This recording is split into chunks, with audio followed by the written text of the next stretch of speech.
आज फिर से हम अपना फर्स्ट चैप्टर रिवाइज करेंगे जो है आपका circular flow of income macro economics का नेशनल इनकम से, जिससे आपके 10 मार्क्स के क्वेश्चंस आते हैं।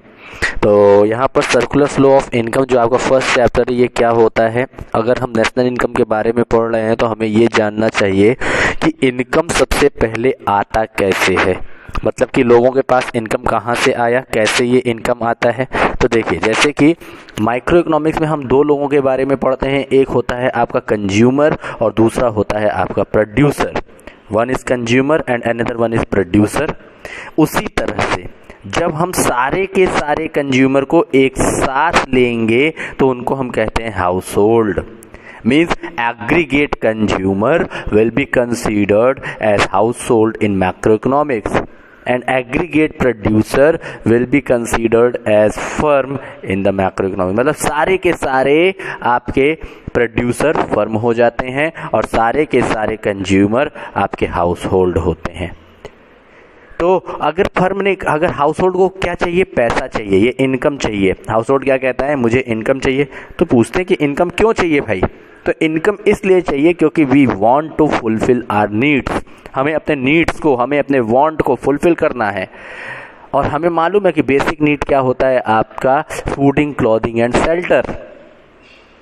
तो ये तीन चीजें तो हमें चाहिए ही चाहिए। तो मतलब कि इसके लिए क्या चाहिए, हमें इनकम चाहिए, पैसा चाहिए। और पैसा अगर नहीं मिलेगा तो फिर हम अपने डिमांड को कैसे फुलफिल कर पाएंगे। तो प्रोड्यूसर से क्या कहा कि आप गुड्स एंड सर्विसेज प्रोड्यूस करिए और हमको दे दीजिए। प्रोड्यूसर ने कहा ठीक है, मैं प्रोड्यूस करके तो दे दूंगा, लेकिन मुझे कुछ चीज़ों की ज़रूरत होती है जिसको हम कहते हैं फैक्टर्स ऑफ प्रोडक्शन। अब वो फैक्टर्स ऑफ प्रोडक्शन में क्या क्या आता है आपका, land, labour, capital, entrepreneur. House hold ने क्या कहा कि चलिए ठीक है, मैं आपको ये चारों चीज़ें दे दूंगा और इन चारों चीज़ों को क्या कहते हैं, फैक्टर सर्विसेज कहते हैं। तो हाउस होल्ड ने क्या प्रोवाइड किया, बोला कि ये लीजिए मुझसे फैक्टर सर्विसेज ले लीजिए, मतलब कि मेहनत ले लीजिए। और उसके बदले में फर्म ने क्या दे दिया, फैक्टर इनकम। मतलब ये इनकम किसके पॉइंट ऑफ व्यू से, हाउस होल्ड के पॉइंट ऑफ व्यू से, और पेमेंट किसके पॉइंट ऑफ व्यू से, फर्म के पॉइंट ऑफ व्यू से। और दोनों क्या होते हैं, सेम होते हैं। दोनों क्या होते हैं, सेम होते हैं। तो फैक्टर इनकम में क्या आएगा, जैसे कि इनकम, लैंड के लिए क्या मिलेगा, रेंट मिलेगा, लेबर के लिए क्या मिलेगा, वेजेस मिलेगा, और कैपिटल के लिए क्या मिलेगा, इंटरेस्ट मिलेगा। और उसके बाद ये एंटरप्रेन्योर को क्या मिलेगा, प्रॉफिट मिलेगा। मतलब रेंट, वेजेस, इंटरेस्ट, प्रॉफिट किस फॉर्म में मिलता है, फैक्टर इनकम के फॉर्म में मिलता है। किसको, हाउस होल्ड को। हाउस होल्ड के पास इनकम आ गया, क्यों, क्योंकि उसने मेहनत किया, और वो मेहनत किसको दिया, फर्म को दिया। जब वो अपनी मेहनत फर्म को देता है तो फर्म उसके बदले में इनको क्या देता है, इनकम देता है। और ये इनकम ये क्या करते हैं, खर्च करते हैं फॉर कंजम्पशन। मतलब उनको अब क्या करना है, कंज्यूम करना है। तो कंजम्पशन के लिए खर्च किया, एक्सपेंडिचर किया, तो ये क्या मिल गया इनको, गुड्स एंड सर्विसेज मिल गया। क्या मिल गया, गुड्स एंड सर्विसेज मिल गया।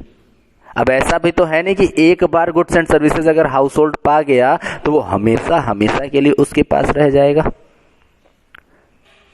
फिर से वो गुड्स एंड सर्विसेज खत्म होगा तो फिर से क्या चाहिए, गुड्स एंड सर्विसेज। तो फर्म क्या बोलेगा, पैसा लेकर के आइए। फिर से इनको कमाना पड़ेगा, हाउस होल्ड को कमाना पड़ेगा फिर से। तो फिर से ये मेहनत देंगे, पैसा कमाएंगे, कंजम्पशन एक्सपेंडिचर करेंगे, गुड्स एंड सर्विसेज। मतलब कि इनकी जो इनकम होती है वो फर्म की एक्सपेंडिचर है। भाई फर्म ने इनको पेमेंट किया तो फर्म का एक्सपेंडिचर, हाउस होल्ड का इनकम। अब हाउस होल्ड ने कंजम्पशन एक्सपेंडिचर किया, मतलब कि ये हाउस होल्ड का एक्सपेंडिचर होता है, फर्म का क्या हो जाता है, इनकम। तो one's income is another's expenditure and another's expenditure is one's income. मतलब कि एक की इनकम दूसरे का एक्सपेंडिचर होता है और दूसरे का इनकम पहले का एक्सपेंडिचर हो जाता है।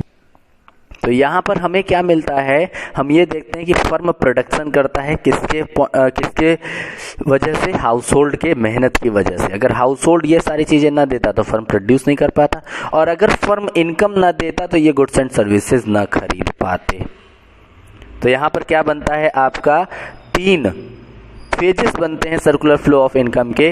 पहला क्या होता है, प्रोडक्शन फेज होता है। पहला क्या होता है, प्रोडक्शन फेज होता है। और दूसरा क्या होता है, इनकम फेज। और तीसरा होता है एक्सपेंडिचर फेज। प्रोडक्शन फेज में हाउस होल्ड अपनी फैक्टर सर्विसेज देता है किसको, फर्म को, और फर्म क्या करते हैं, प्रोडक्शन करते हैं। उसके बाद इनकम फेज में फर्म क्या देता है, फैक्टर इनकम देता है किसको, हाउस होल्ड को, और उसके बदले में क्या पाता है, रेंट, वेजेस, इंटरेस्ट, प्रॉफिट पाता है। और फिर वो अपने पाए हुए पैसे को, इनकम किए हुए पैसे को खर्च करता है, जिसको हम कहते हैं एक्सपेंडिचर फेज। मतलब प्रोडक्शन फेज में गुड्स एंड सर्विसेज प्रोड्यूस होता है, कब, जब हाउस होल्ड क्या देता है, हाउस होल्ड देता है फैक्टर सर्विसेज। उसके बाद फिर आता है इनकम फेज, और इनकम फेज में हाउस होल्ड के पास इनकम आती है कब, जब फर्म देता है इनकम किस फॉर्म में, रेंट, वेजेस, इंटरेस्ट, प्रॉफिट, और उसके बाद एक्सपेंडिचर करता है कौन, हाउस होल्ड, कंजम्पशन एक्सपेंडिचर के फॉर्म में, और उसको क्या मिलता है, goods and services.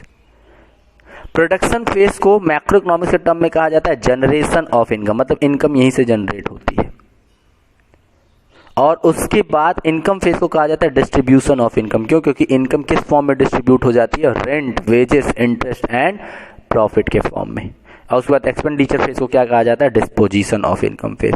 Then what are the 3 phases of the circular flow of income. Circular flow of income के 3 फेजेस क्या होते हैं आपके, production phase, income phase and expenditure phase. तो सर्कुलर फ्लो ऑफ इनकम का आप मीनिंग क्या लिखेंगे, मीनिंग लिखेंगे कि it refers to the cycle of generation of income in production phase, distribution of income in income phase, and finally the disposition of income in expenditure phase। बस हो गया। Then circular flow of income के 3 phases कौन कौन से होते हैं, production phase, income phase और एक्सपेंडिचर फेज।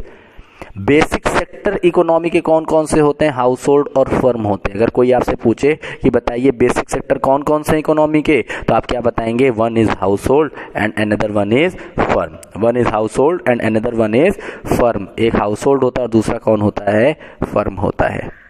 हाउस होल्ड अपनी फैक्टर सर्विसेज देता है फर्म को, और फर्म उसके बदले में इनको क्या देता है, फैक्टर इनकम देता है। हाउस होल्ड उस फैक्टर इनकम को क्या करता है, कंजम्पशन एक्सपेंडिचर और क्या पाता है, गुड्स एंड सर्विसेज पाता है।